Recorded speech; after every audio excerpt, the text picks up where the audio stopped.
नमस्कार, digital Marathi info या आपल्या चॅनलवर तुमचे स्वागत। मित्रांनो, तुमचे आधार कार्ड तुम्ही तुमच्या मोबाईलमधून डाउनलोड करू शकता। नवीन पद्धतीने कसे डाउनलोड करायचे ते या व्हिडिओच्या माध्यमातून आपण पाहणार आहे। तुमच्या मोबाईलमध्ये तुम्ही कोणाचेही आधार कार्ड डाउनलोड करू शकता, तेही OTP ची गरज नाही किंवा तुम्हाला कुठेही बाहेर जायची गरज नाही। तुमच्या आधार कार्डला मोबाईल नंबर लिंक नसेल तरी सुद्धा तुम्ही आधार कार्ड डाउनलोड करू शकता। कशा पद्धतीने हे आधार कार्ड डाउनलोड करायचे हे या व्हिडिओच्या माध्यमातून आपण पाहणार आहे। तर व्हिडिओ नक्की शेवटपर्यंत पहा व चॅनलवर नवीन असाल तर चॅनलला लगेच सबस्क्राइब करून ठेवा, म्हणजे असेच नवनवीन माहितीपूर्ण व्हिडिओज आणि अपडेट तुमच्यापर्यंत लगेच पोहोचतील। सोबतच आपला व्हॉट्सअप चॅनल आणि टेलिग्राम ग्रुप सुद्धा जॉईन करून ठेवा, म्हणजे असेच नवनवीन माहितीपूर्ण अपडेट तुमच्यापर्यंत लगेच पोहोचतील। चला तर व्हिडिओला सुरुवात करूया। तर मित्रांनो, सर्वप्रथम तुम्हाला तुमच्या मोबाईलमध्ये प्ले स्टोर वरती यायचं आहे आणि प्ले स्टोर वरती सर्च करायचं आहे आधार। फक्त आधार असे सर्च करा। हे आधारचे नवीन ऍप्लिकेशन आहे। अशा पद्धतीने याचा लोगो आहे आणि हेच ऍप्लिकेशन आपल्याला इन्स्टॉल करायचं आहे। ऍप्लिकेशन इन्स्टॉल केल्यानंतर ओपन करून घ्यायचं आहे। ओपन केल्यानंतर सर्व प्रकारच्या या ठिकाणी तुम्हाला परमिशन द्यायचं आहे। हॅलो असं परमिशन द्यायचं आहे। परमिशन दिल्यानंतर सर्वात खाली या ठिकाणी स्किप इंट्रोडक्शन अँड रजिस्ट्रेशन हा जो काही ऑप्शन दिसत आहे त्यावरती क्लिक करायचं आहे। क्लिक केल्यानंतर तुम्ही या ठिकाणी पाहू शकता दोन ऑप्शन दिसत आहे। त्यातील पहिला जो काही ऑप्शन आहे आय एम रेडी विथ माय आधार या ऑप्शन वरती तुम्हाला क्लिक करायचं आहे। क्लिक केल्यानंतर तुम्हाला ज्या कोणत्या व्यक्तीचे आधार कार्ड डाउनलोड करायचे आहे त्यांचा आधार नंबर या ठिकाणी टाकायचा आहे आणि कंटिन्यू या ऑप्शन वरती क्लिक करायचं आहे। कंटिन्यू या ऑप्शन वरती क्लिक केल्यानंतर खाली आय ॲग्री हा जो काही ऑप्शन आहे त्यावरती टिक करून प्रोसीड या ऑप्शन वरती क्लिक करायचं आहे।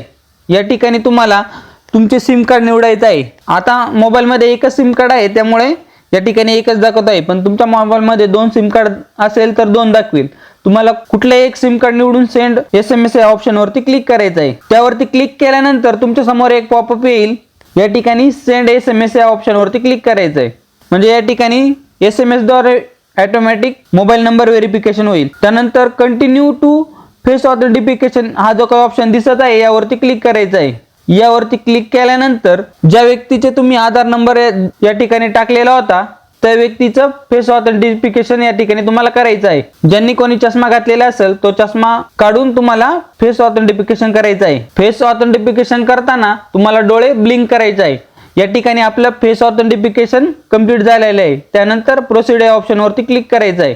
त्यानंतर तुम्हाला या ठिकाणी 6 डिजिटचा कुठलाही पिन सेट करायचा आहे। या ठिकाणी तुम्ही कुठलेही 6 डिजिट टाकून पिन सेट करू शकता आणि ते 6 डिजिट पुन्हा टाकून या ठिकाणी कन्फर्म करायचं आहे। या ठिकाणी तुम्हाला एक पॉपअप दाखवेल, येथे स्किप गाईड या ऑप्शन वरती क्लिक करायचं आहे। अशा पद्धतीने तुम्हाला या ठिकाणी तुमचे नाव दिसेल आणि जो खाली QR कोड दिसत आहे तो तुम्ही खाली स्क्रोल केल्यानंतर या ठिकाणी तुमचा आधार नंबर, नाव, तुमचा ऍड्रेस हे सर्व दिसेल।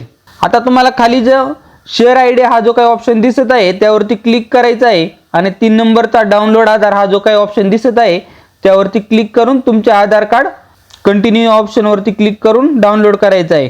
अशा पद्धतीने तुमचे आधार कार्ड डाउनलोड होईल, ते तुम्ही ओपन करू शकता। ओपन करण्यासाठी तुम्हाला ही फाईल पासवर्ड प्रोटेक्टेड असते। या ठिकाणी तुम्हाला एक पासवर्ड टाकायचा असतो।